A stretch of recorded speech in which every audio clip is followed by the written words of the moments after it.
ए, रुको, कौन हो तुम?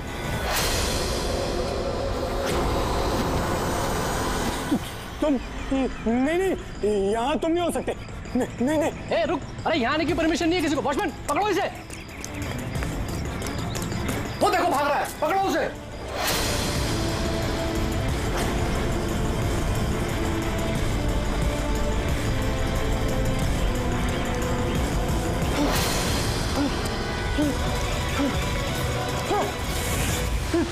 तुम यहाँ भी नहीं नहीं नहीं, तुम यहाँ नहीं हो सकते।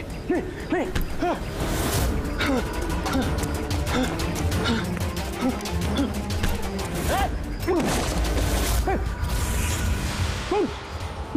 तुम मेरे पीछे क्यों पड़े? तुम मुझे मार दोगे। अरे कौन है? रुक।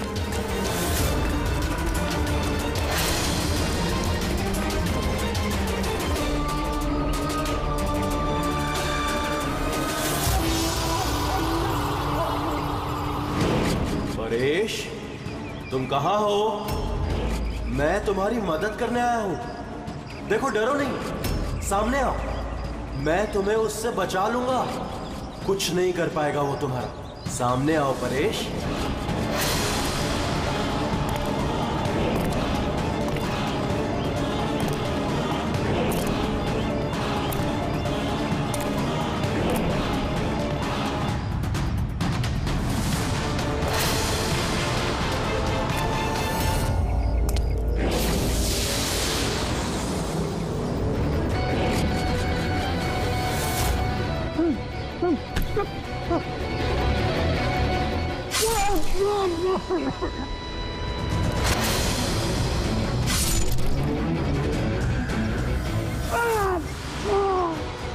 ए, कौन है वहां पे?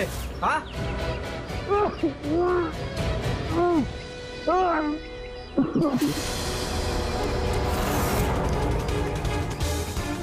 अरे क्या हुआ ये सब?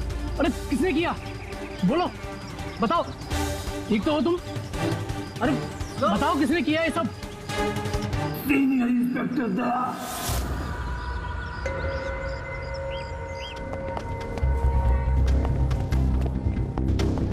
हाँ डॉक्टर साहब। पेशेंट खतरे के बाहर है, लेकिन अभी भी बेहोश है। कौन है, कुछ पता चला? हाँ, इसका नाम परेश है, लेकिन अभी तक बेहोश है। होश में आने के बाद आप लोग मिल सकते हैं। ठीक है डॉक्टर साहब, थैंक यू। वैसे आपने हमें क्यों बुलाया? इनके कारण। इनका कहना है कि हमला करने वाला आप ही की टीम का है। What? क्या बकवास कर रहे हैं आप? सीआईडी का काम होता है आम आदमी को मुजरिमों से बचाना, हमला करना नहीं, समझे आप? सब सच बकवास ही लगता है, लेकिन ये बकवास नहीं है, क्योंकि पीड़ित ने खुद मुझसे कहा है। क्या बताया उसने? किसने हमला किया उस पर, बताओ। दया। What? क्या क्या बोल क्या रहे हो? मैंने उसमें हमला किया? हाँ, उसने मुझसे यही कहा है कि आपने ही उस पर हमला किया है और आप उसे जान से मारना चाहते हो। क्या? मैं उसकी जान लेना चाहता हूँ? हाँ सर, मुझे लगता है कि आपको दया को अरेस्ट कर लेना चाहिए। हमें हमारा काम बताने की जरूरत नहीं है, समझे आप? मुझे पता था कि आप अपने कलीग का ही साथ देंगे। देखा, चोर चोर मौसेरे भाई। ज्यादा जज मत बन, समझा? और तुम्हारी सर्टिफिकेट की जरूरत नहीं है हमें। परेश को कैसे जानते हो तुम? मैं उसे नहीं जानता सर। तो फिर? सर, ये हमारी कंस्ट्रक्शन साइट पर हमें मिला था। हमें देखकर ऐसे बिहेव कर रहा था कि जैसे इसने कोई भूत देख लिया हो, और फिर एकदम से अंदर भाग गया। और थोड़ी देर बाद इसकी चीख हमें सुनाई दी। जब हम वहां पहुंचे तो वो बुरी तरह जख्मी हालत में पड़ा था, और उसने उसी हालत में हमें बताया कि उस पर हमला दया ने किया है। मैं एक समय पे दो जगह पे नहीं हो सकता। मैं सुबह से ब्यूरो में था। तसल्ली के लिए तुम वो सीसीटीवी फुटेज देख सकते हो, समझे? लेकिन फिर उसने आपका नाम क्यों लिया? एक काम कीजिए, अब जाइए यहाँ से, जाइए। बहुत बोल दिया। Thank you very much doctor साहब। समझ में नहीं आ रहा था, जब तुम ब्यूरो में ही थे तो फिर परेश ने ऐसे क्यों कहा कि दया ने उस पर हमला किया?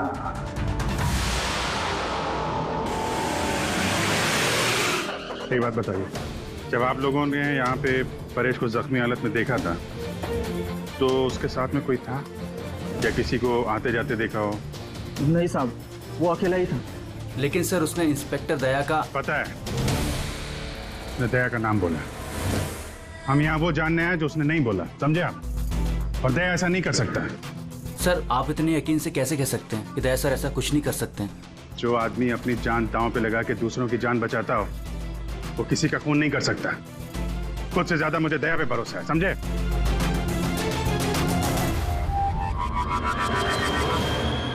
आसपास चेक करते हैं, शायद कोई सबूत मिल जाए।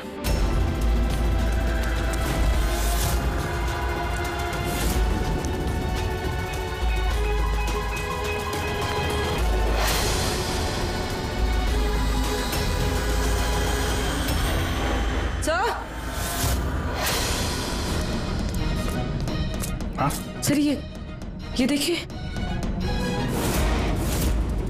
ओह नो,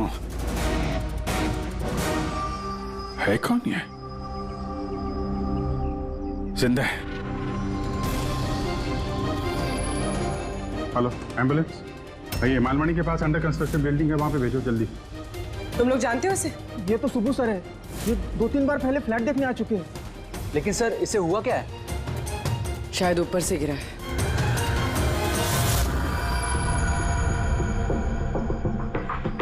ऊपर से गिरा है या फिर गिराया गया है? पेशेंट की कंडीशन स्टेबल है, ये बहुत जल्द होश में आ जाएगी। गुड।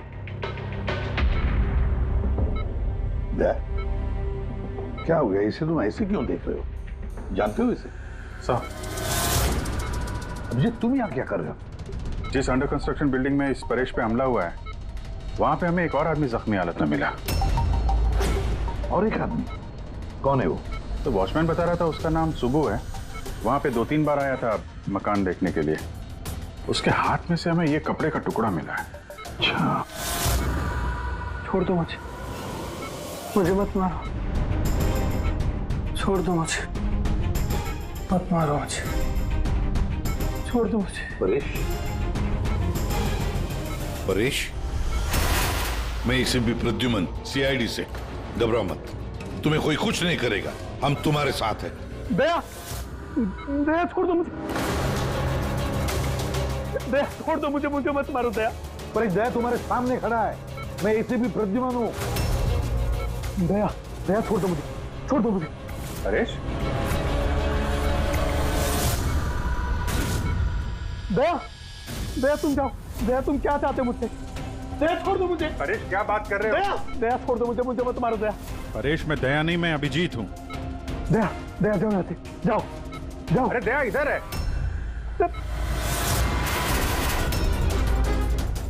दया छोड़ दो मुझे, मुझे मत मार दो दया। परेश इधर देखो, हम पहले मिल चुके हैं, तुम जानते हो मुझे। दया, छोड़ दो मुझे, मुझे मत मारो। सब दया हो, तुम सब दया हो, मुझे मत मारो। डॉक्टर, दया छोड़ दो मुझे, डॉक्टर, दया छोड़ दो मुझे।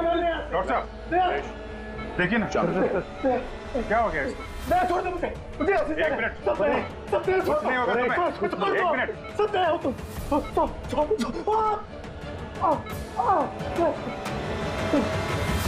सब दया हो, तुम सब दया हो।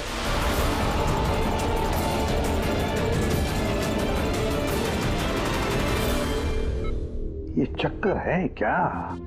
और हर किसी के चेहरे में उसे मेरा चेहरा नजर आता है। हाँ वही तो, इसलिए जब उसने उस आर्किटेक्ट को, उसके असिस्टेंट को, उस वॉचमैन को देखा तो ऐसे बर्ताव करने लगा जैसे उसने भूत देखा है। और उसके दिमाग का भूत दया तुम हो, तुम।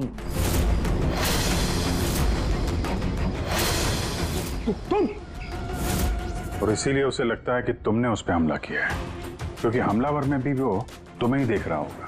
तो मेरी समझ में ये बात नहीं आ रही सर कि मेरा ही चेहरा क्यों? दया, तुम कह रहे थे ना इसे तुम पहले से जानते हो, कैसे?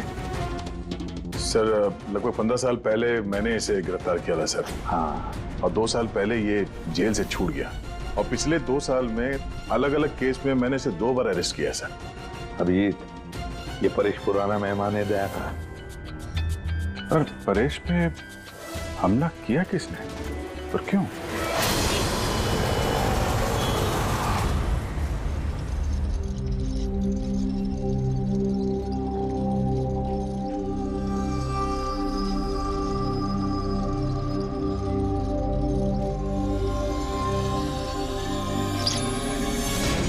अरे मैडम जरा ध्यान से।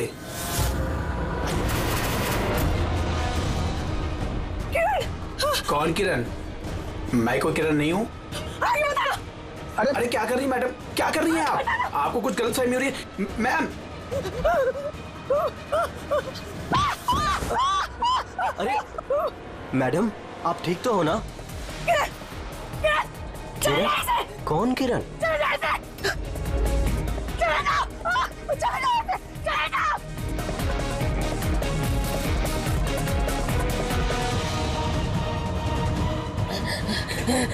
अरे मैडम क्या हुआ, आप ठीक तो है ना? किरण, नहीं छोड़ूंगी मैं तुम्हें जान से मारूंगी, नहीं छोड़ूंगी। ये क्या किया आपने?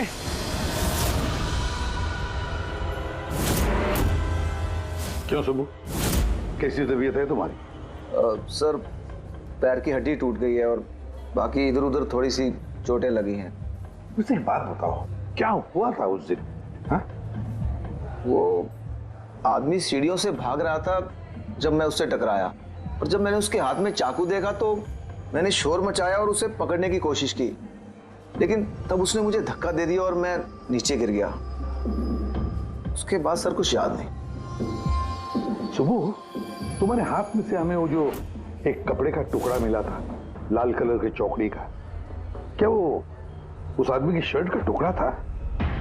जी सर, शर्ट पहना था उसने वो, और हाथापाई के दौरान शायद वो मेरे हाथ में आ गया था। अच्छा ये बताइए, उस आदमी का चेहरा देखा था? सब कुछ इतनी जल्दी में हुआ कि कुछ याद नहीं।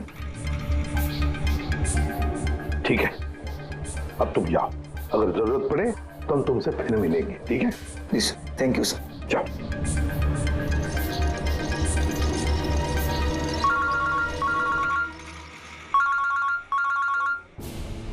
आद्या, क्या? कहां पर? अच्छा ठीक है, मैं अभिजीत और पूरी को भेजता हूं उधर। हाँ, अभी यस। क्या हुआ सर? मैं बता रहा था कि किसी सुपरमार्केट में एक औरत आसपास के सभी लोगों पर हमला कर रही थी और हर एक को किरण किरण किरण नाम से पुकार रही थी। कोई मेरे सामने नहीं आएगा, मैं किसी को नहीं छोड़ूंगी, मैं सबको जान से मार दूंगी। चलिए यहाँ से, कोई मेरे सामने नहीं आएगा। तुम सब की रौनक, मैं किसी को नहीं छोड़ूंगी। चले जाओ यहाँ से, चले जाओ, मैं बोल रही, चले जाओ। मैडम एक मिनट, इधर आइए आप लोग इधर आइए सब लोग। देखिए मैडम, हम लोग सीआईडी से हैं, आपकी मदद करने के लिए आए हैं, ठीक है? ये चाकू हमें दीजिए। तुम्हें किरण हो? देखिए मैडम, मैं किरण नहीं हूँ, मैं इंस्पेक्टर अभिजीत हूँ। मैं तुम्हें भी जान से मार दूंगी, मैं नहीं छोड़ूंगी। आप प्लीज नहीं छोड़ूंगी। चाकू रखिए। तुम भी किरण हो, मैं बोलती हूँ, मार दूंगी तुम्हें जान से। सॉरी। क्या हुआ? सॉरी। Oh no. अरे क्या हो गया? ये औरत गिर कैसे गई? क्या हुआ? हटिए, आजा। एक्सक्यूज मी, हटिए, पीछे हटिए, एक मिनट पीछे आइए। हुआ क्या है इसको? मैडम सुनिए। क्या हुआ इसे? मैडम, सर ये तो मर चुकी है। क्या? इसके शरीर में टेट्राकोटॉक्सिन या ब्यूरारे नाम का जहर इंजेक्ट किया गया था, जिसकी एक बूंद भी जानलेवा हो सकती है। मगर ये जहर तो हमारे देश में आसानी से नहीं मिलता ना? सिर्फ उसे ही मिलता है जो बड़ा रिसर्च कर रहा हो। तो भगदड़ में किसी ने वो पॉइजन इसे इंजेक्ट कर दिया। मगर एक काम करो, इस हादसे के वक्त का जो सीसीटीवी फुटेज है ना, वो अच्छी तरह से चेक करो। खूनी की तस्वीर उसी में मिलेगी सर। और सर इस परेश का क्या? इसे हर जगह मैं ही क्यों दिखता हूँ? सालू के साहब, मुझे तो ये केमिकल की बहुत बड़ी गड़बड़ लग रही है। ठीक कह रहे हो फ्रेडी बॉस, ये वाकई किसी खास केमिकल की वजह से, क्योंकि मुझे इसके और परेश के दिमाग में एक अलग किस्म का केमिकल मिला है। तुम्हारे कहने का मतलब है कि इसी केमिकल की वजह से इन दोनों का बर्ताव एक जैसा और एक ही चेहरा इन दोनों को दिखता है। हाँ बॉस, और मैं इस केमिकल को और डिटेल में समझने की कोशिश कर रहा हूँ। मतलब जब तक इस परेश के दिमाग पर इस केमिकल का असर रहेगा, हमें कोई जवाब नहीं मिलेंगे। और अभिजीत, ये कपड़े का टुकड़ा जो आपने हमें दिया था, इसमें से भी हमें कुछ मिला है। कमाल है तारिका जी, आज तो फोरेंसिक में एक के बाद एक सबूतों का खजाना हाथ लग गया है। क्या मिला क्या आपको?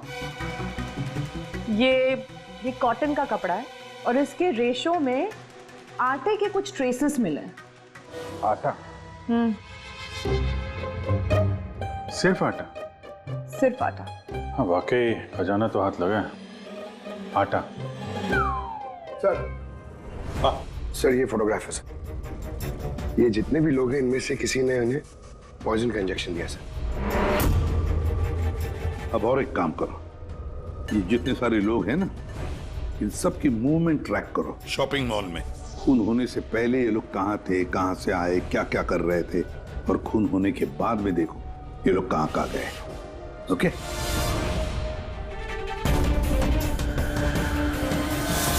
सर मैंने इस औरत का बैकग्राउंड चेक किया। इसका नाम शिप्रा है। ये एक हाउसवाइफ थी।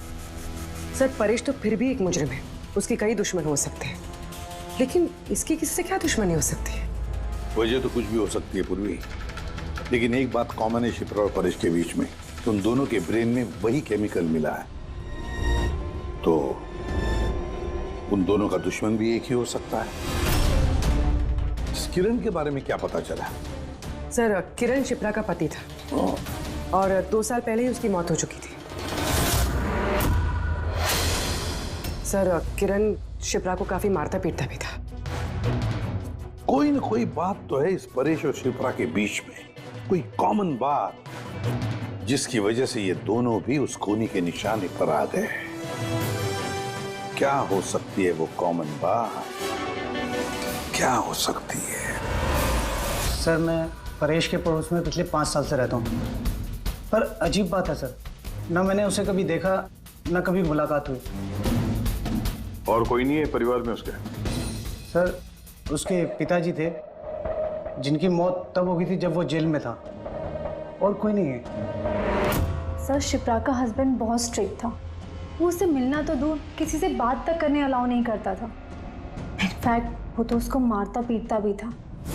सर उसके हस्बैंड के डेथ के बाद ना मैंने बहुत कोशिश की कि मैं उससे बात करूं, उससे पूछूं, लेकिन उसने इंटरेस्ट नहीं रखा। अच्छा उसका कोई करीबी दोस्त, कोई रिश्तेदार नहीं था क्या? सर मुझे नहीं लगता कि होगा। अच्छा। शिप्रा और परेश दोनों की जिंदगी में एक बात कॉमन, दोनों जिंदगी में अकेले थे, ना कोई दोस्त ना कोई रिश्तेदार। सर दोनों में एक चीज कॉमन है। क्या? सर हमने परेश और शिप्रा का कंप्यूटर चेक किया तो उनकी कंप्यूटर हिस्ट्री से पता चला है कि दोनों ने ही ऑनलाइन सपोर्ट ग्रुप ज्वाइन किया था। अच्छा, ऑनलाइन सपोर्ट ग्रुप मतलब? सर ये ग्रुप्स है जो डिप्रेशन, लोनलीनेस, ड्रग एडिक्शन और अल्कोहलिज्म में फंसे होते हैं, उनकी काउंसलिंग करता है और उनकी मदद करता है। सर शिप्रा ने 2 हफ्ते पहले ही एक ऐसा ग्रुप ज्वाइन किया था जो शादीशुदा जिंदगी में परेशान लोगों की मदद करता है, और परेश ने अपने अकेलेपन से निकलने के लिए पिछले महीने ही ऐसा ग्रुप ज्वाइन किया था।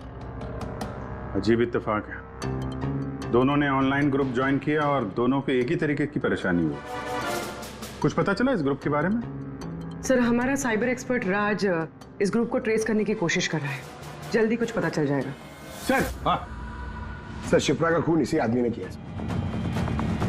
जिस वक्त उसका खून हुआ था उस वक्त जितने भी लोग मौजूद थे, ये सबसे ज्यादा अजीब है सर।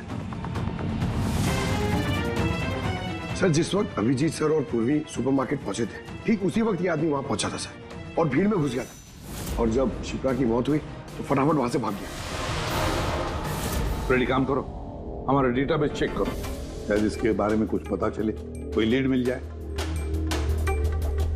इसका मतलब है सर ये खूनी सुपरमार्केट में कुछ खरीदने नहीं बल्कि शिप्रा को मारने के लिए आया था।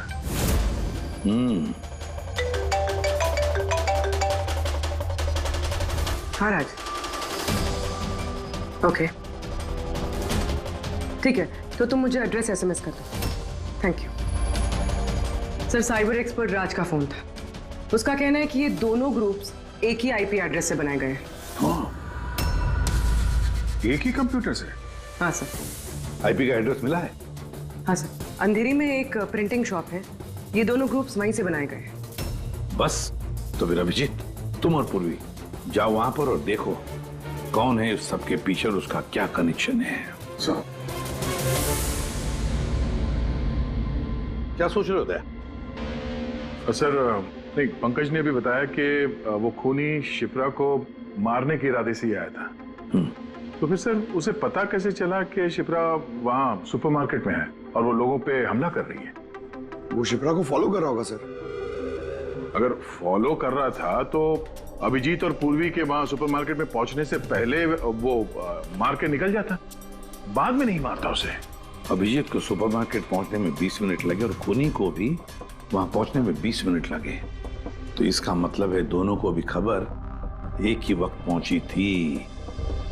सर कहीं ऐसा तो नहीं कि इंफॉर्मेशन खूनी को हमसे ही गई हो? हमारे यहां से इंफॉर्मेशन? हाँ हो सकता है।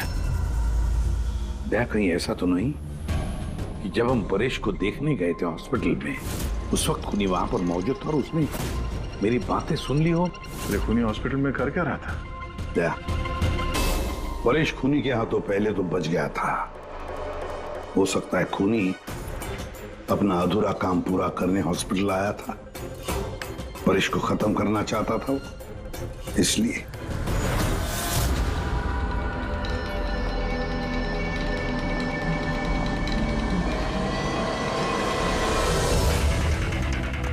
डॉक्टर साहब, क्या आपने इस आदमी को देखा है?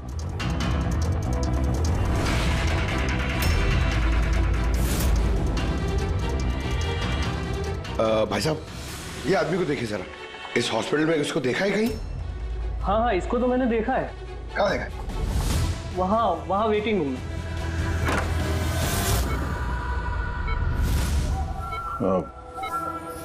क्या कोई आया था क्या? नहीं सर, यहाँ कोई नहीं आया। ठीक। हाँ दे सर, परेश तो ठीक है पर वो खूनी अभी तक दिखा नहीं। कहीं तो छुप कर बैठा ही है दया, सही वक्त का इंतजार कर रहा है। वेटिंग रूम में भी चेक किया सर, वहां भी कोई नहीं है। तो यही पता है, पर कहाँ छुप कर बैठा है ये?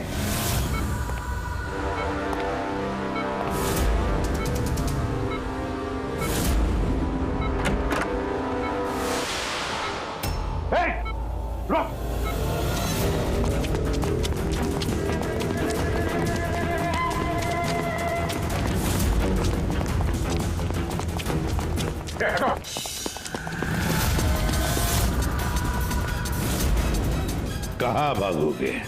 रुक!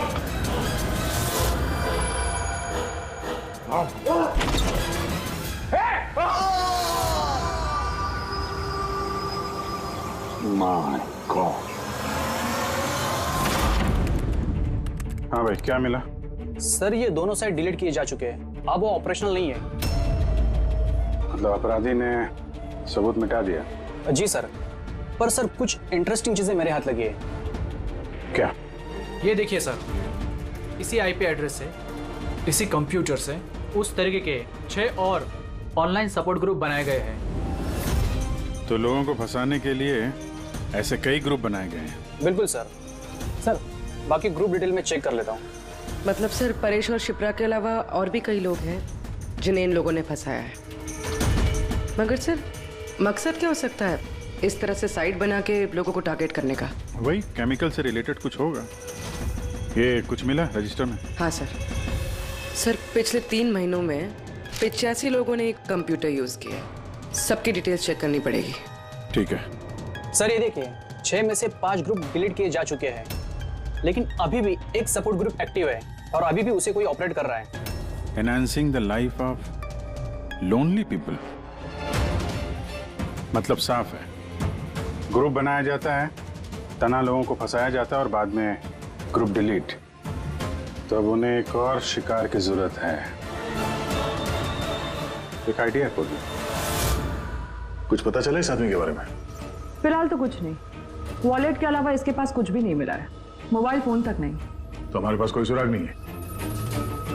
दया, ये केस दिखता उतना सिंपल नहीं है, बहुत बड़ा षड्यंत्र है ही है। कई सारे लोग इसमें इन्वॉल्व हैं। ये तो इस खेल का मोहरा लग रहा है सर, कभी भाड़े का। और इस केस का मास्टरमाइंड अभी भी आजाद घूम रहा है, अपने नए शिकार की तलाश में होगा। जल्द से जल्द ढूंढना होगा सर इसे। हाँ पंकज, आराम से। बस खड़े। ये क्या ही था उनके? सर आप ये क्या खेल खेल रहे हैं पंकज के साथ? नहीं नहीं, ये कोई खेल नहीं है। बस मैंने बताया था ना, ये केस बहुत ही पेचीदा है, बड़ा कॉम्प्लेक्स है। याद है ना, मैंने बताया था उस परेश के और उस शिप्रा के दिमाग में मुझे एक अलग तरीके का केमिकल मिला था। हाँ, मैंने उस केमिकल को रिप्लिकेट किया और इस पंकज के शरीर में इंजेक्ट कर दिया। What? तू पागल हो गया फारूक है? अगर इसे कुछ हो गया तो? अरे कुछ नहीं होगा यार, बिलीव मी, मैं पागल हूं क्या?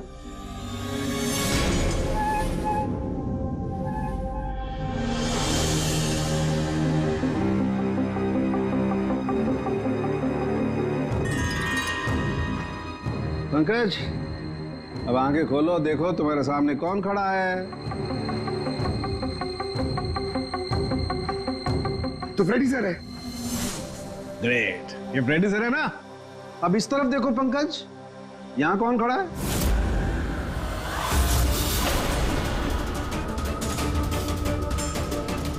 ये कैसे हो सकता है? ये इधर फ्रेडी सर, यहां फ्रेडी सर। मतलब सारू के ये परेश और शिप्रा के साथ यही हो रहा? सर बंद कर। बस बस, पट्टी लगा लो, पट्टी लगा लो बस। ये देखा बस, इसे फ्रेगोली सिंड्रोम कहते हैं। इस सिंड्रोम में इंसान को एक ही चेहरा हर चेहरे में दिखाई देता है। उस इंसान का चेहरा जिसे या तो वो सबसे ज्यादा नफरत करता है या जिससे सबसे ज्यादा डरता है। पंकज, मुझसे इतनी नफरत करता है तू? अरे सर, आपसे नफरत थोड़ी करता हूँ सर, आपसे तो मैं डरता हूँ। पंकज को मैंने इस केमिकल का बहुत थोड़ा सा डोज दिया, इसीलिए इस पर वैसा असर नहीं हुआ जैसा शिप्रा पर और परेश पर हुआ था। परेश और शिप्रा को तो इतना हेवी डोज दिया गया था कि उनके दिमाग पर गहरा असर हुआ और साइकोसिस लेवल पर पहुंच गए। इसलिए दोनों ऐसा रिएक्ट कर रहे थे जैसे सामने भूत दिख गया हो। तो इसका मतलब जैसे जैसे परेश के दिमाग से ये केमिकल का असर कम होगा, नॉर्मल हो जाएगा और हमें अपराधी तक पहुंचने का जरिया मिल जाएगा। हो सकता है, लेकिन दावा नहीं कर सकते। और हाँ, हम ये भी नहीं कह सकते कि इस केमिकल का असर कितने दिनों में खत्म होगा।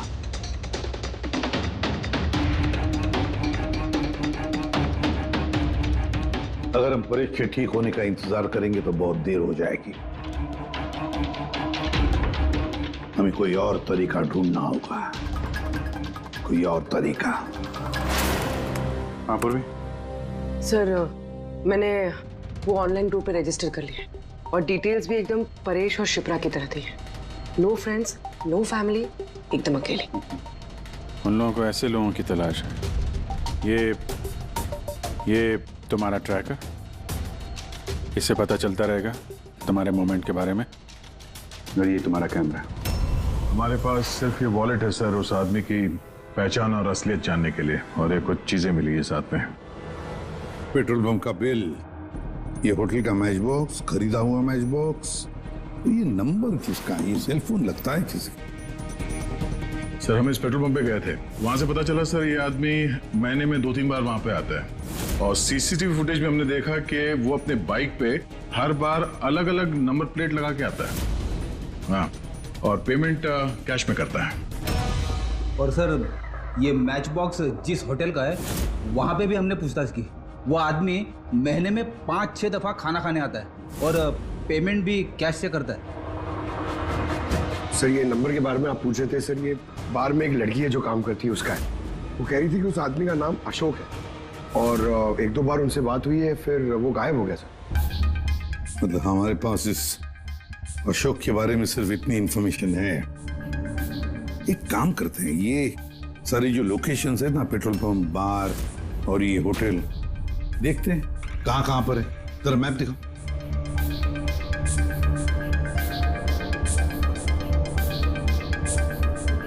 ये वो जगह है जहाँ पे वो पेट्रोल पंप है। सर यहाँ पे बाहर है सर। और सर ये होटल है। बार, ये होटल, पेट्रोल पंप।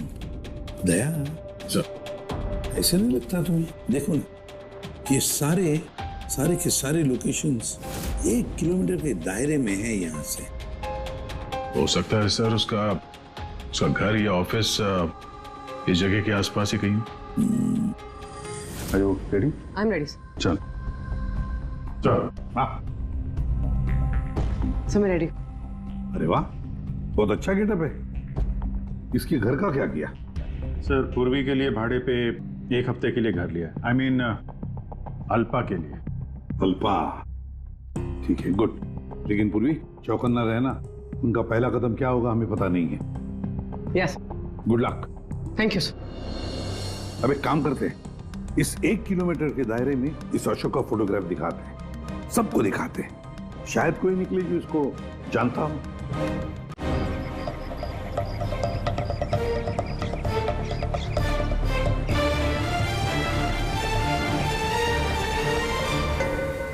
पूर्वी। हाँ सर। चौकन्ना रहना। सर यहाँ पे तो सब ठीक है।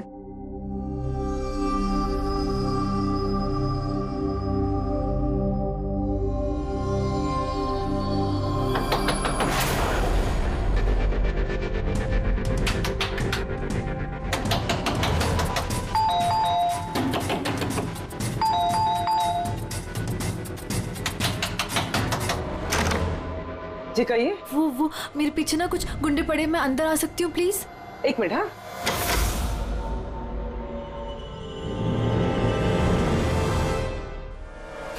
हाँ हाँ जल्दी आओ।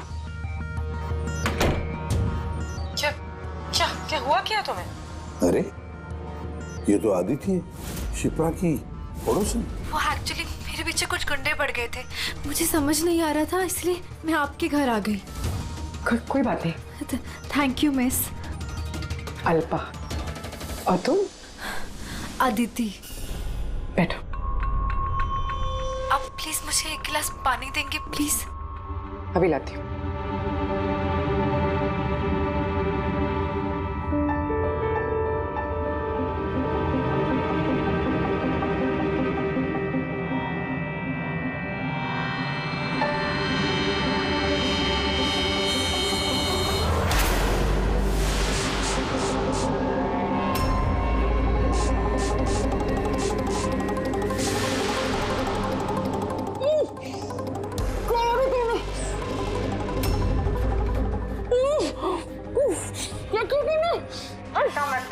कुछ ऐसा नहीं किया, ज्यादा दर्द नहीं दूंगी तुझे मैं। पूर्वी,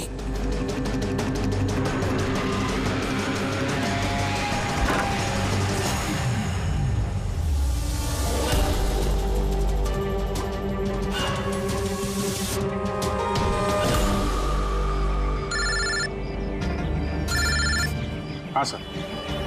क्या शिप्रा की पड़ोसन अदिति?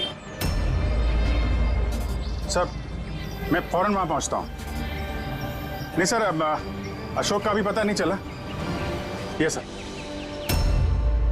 सब कुछ प्लान के मुताबिक तो चल रहा है। अब देखते हैं आदिति पूर्वी को कहां लेकर जा रही है। अरे ये क्या, ट्रैकर एक ही जगह पे मूवी नहीं हो रहा? कहीं ऐसा तो नहीं उन लोगों को ट्रैकर के बारे में पता चला हो, निकाल कर फेंक दिया हो?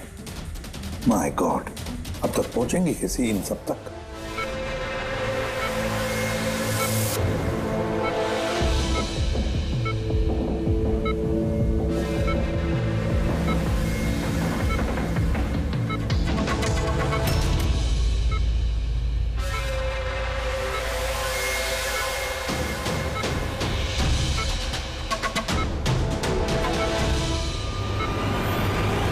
चलो, तुम्हारे दवा का वक्त हो गया है। अब अच्छे बच्चे की तरह दवा लो और तुम बिल्कुल भी टेंशन मत लेना, तुम्हें ज्यादा दर्द नहीं दूंगी। कौन हो तुम? छोड़ो मुझे, छोड़ो मुझे। चिंता मत करो, मैं तुम्हें दर्द नहीं दूंगी। छोड़ो मुझे।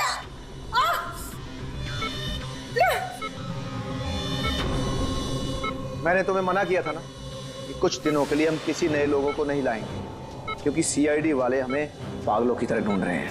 हमारी कोई भी लापरवाही हमें बहुत महंगी पड़ सकती है। सर, अदिति का घर बंद था, दरवाजा तोड़ के हम लोग अंदर भी घुसे पर कुछ हाथ नहीं लगा सर। इस अशोक का भी कुछ पता नहीं चल रहा है। सर ऐसा लग रहा है हमारे लिए सारे रास्ते बंद हो गए। नहीं फ्रेडी, हमारे लिए कोई रास्ता बंद नहीं होता, हम सीआईडी वाले रास्ता बनाते हैं। सर वो लोग कहीं पूर्वी को केमिकल इंजेक्शन ना दे दे। नहीं, कुछ नहीं करेंगे वो लोग, पूरी को कुछ नहीं होगा। कोई तो बात हम मिस कर रहे हैं, कोई तो बात है जो हमसे छूट रही है, पर क्या क्या हो सकती है वो बात? सर वो कपड़े का टुकड़ा जो हमें सुबह के हाथ में मिला था, उसके रेशे में आटा मिला था हमें। हाँ सर, आटा। जब मैं अशोक के बारे में रोड पे लोगों से पूछ रहा था, हाँ, तो वहां पे मैंने एक आटा की चक्की देखी थी और उसके पीछे एक पुरानी बिल्डिंग भी है। तो फिर जरूर वो आदमी जिसने परेश पर हमला किया उस आटे की चक्की के आसपास ही रहता होगा, इसीलिए तो उसकी शर्ट पर आटा आ गया। सर ये भी तो हो सकता है कि परेश पे हमला करने वाला अशोक ही हो। सर वो कपड़े का टुकड़ा भी अशोक का ही हो सकता है। ये भी हो सकता है कि परेश पे हमला करने वाला और ये अशोक दोनों एक गैंग के लिए काम करते हो और वो गैंग आटे के चक्की के आसपास होगा। सबके सब आटे के चक्की के आसपास ही हो गया अभिजीत, और पूर्वी को भी उस चक्की के आसपास ही रखा होगा।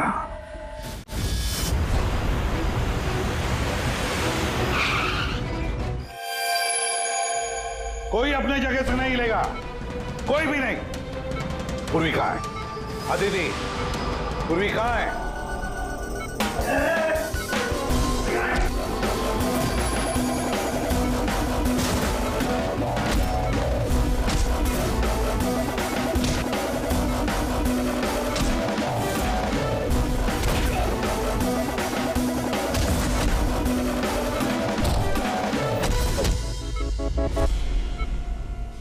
सब नर्सेज और डॉक्टर इस तरफ आ जाओ। चले चलो तुम भी जल्दी। डॉक्टर अदिति, पूर्वी कहाँ है? पूर्वी कहाँ है?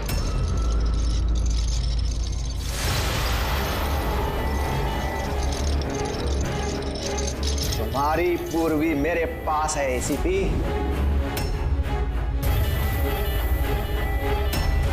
सुब्बू तुम? हाँ मैं, जिसे तुम लोग यहां वहां खोज रहे थे ना, वो तुम लोगों के साथ ही था। मुझे देखकर अफसोस तो हो ही रहा होगा ना। मुझे पता था सीआईडी कोई भी काम अधूरा नहीं छोड़ेगी, इसलिए मैं अपना हर कदम फूंक फूंक कर रख रहा था। लेकिन इस अदिति की बेवकूफी की वजह से सब गड़बड़ हो गया और मुझे फंसाने के लिए तुमने अपने इस ऑफिसर को मेरे पास भेज दिया। लेकिन अब ये मेरे जाल में फंस चुकी है और मुझे यही यहां से बाहर निकालेगी। तुम्हें क्या लगता है पूर्वी की आड़ लेकर तुम हमसे बच जाओगे? नहीं, लगता नहीं है, ऐसा ही होगा। अगर तुम अपने इस बहादुर ऑफिसर को जिंदा देखना चाहते हो तो मुझे यहां से जाने दो, नहीं तो मैं ये केमिकल इसके अंदर इंजेक्ट कर दूंगा और उसके बाद क्या होगा तुम लोग सब जानते हो। पर ये सब तुम क्यों कर रहे हो? हाँ? अपने बेटे रवि के लिए। अपने बेटे के लिए? हाँ, मेरे बेटे को पार्किंसन नाम की बीमारी है। मैं अपने केमिकल से उस बीमारी का इलाज ढूंढ रहा हूं और मैं जिस फार्मा में काम करता हूं वो मुझे इंसानों पर उसे ट्राई करने नहीं देते। इसीलिए तुमने अपने तरीके से लोगों को फंसा के उन पे ये एक्सपेरिमेंट करना शुरू कर दिया। अगर मैं ऐसे नहीं करूंगा तो मैं सही इलाज तक नहीं पहुंच पाऊंगा। कैसे पता चलेगा मुझे कि इन केमिकल्स का इंसानों पर रिएक्शन क्या होता है? और इसीलिए तुम सपोर्ट ग्रुप में ऐसे लोगों को टारगेट करते थे जो अकेले रहते थे, ताकि अगर वो गायब भी हो जाए तो किसी को भनक ना लगे और तुम उन पर अपने एक्सपेरिमेंट्स आराम से करते रहो। हाँ? अकेलेपन से जूझ रहे परेश को मैंने अपने सपोर्ट ग्रुप के जरिए फंसाया और उस पर एक्सपेरिमेंट शुरू किया। लेकिन इन सबकी गलती की वजह से वो यहां से भाग निकला और तुम लोगों के हाथ लग गया। नहीं तो मेरा प्लान कभी फेल नहीं होता। तभी तुम उसकी जान के पीछे पड़े हुए थे। मैं तो उसे अंडर कंस्ट्रक्शन बिल्डिंग में ही मार डालता, लेकिन वो आर्किटेक्ट बीच में आ गया। वहां तुम भी तो जख्मी हालत में मिले थे, ये क्या चक्कर है? परेश को जैसे ही मैंने चाकू मारा मुझे लोगों की आवाज आई और मैं वहां से भागना चाहा और हड़बड़ी में तुम्हारा पैर फिसल गया और तुम सीधे नीचे गिर गए। मैं तो वहां से भी भाग जाता, लेकिन मेरे टूटे हुए पैर की वजह से मैं भाग नहीं पाया। और इसीलिए तुमने विक्टिम होने का ढोंग किया, ताकि तुम सेफ भी रहो और किसी को तुम पे शक भी ना हो। और तभी तुम लोगों की नजर मुझ पर पड़ी। और शिप्रा का क्या? उसे तो तुमने किडनैप नहीं किया था, वो तो सुपरमार्केट में घूम रही थी। सपोर्ट ग्रुप में से अदिति ने शिप्रा को चुना और हमने डिसाइड किया कि हम उसे किडनैप नहीं करेंगे और चुपचाप ये ड्रग देते रहेंगे। खिलाड़ी तो तुम शातिर हो पर थोड़े कच्चे हो, नहीं तो हमारे लिए सबूत नहीं छोड़ते तुम। याद है ना तुम्हारा वो शर्ट, उसका एक टुकड़ा, कपड़े का टुकड़ा, उस पर जो आटा लगा था ना, बस उसी के जरिए हम तुम तक पहुंच गए।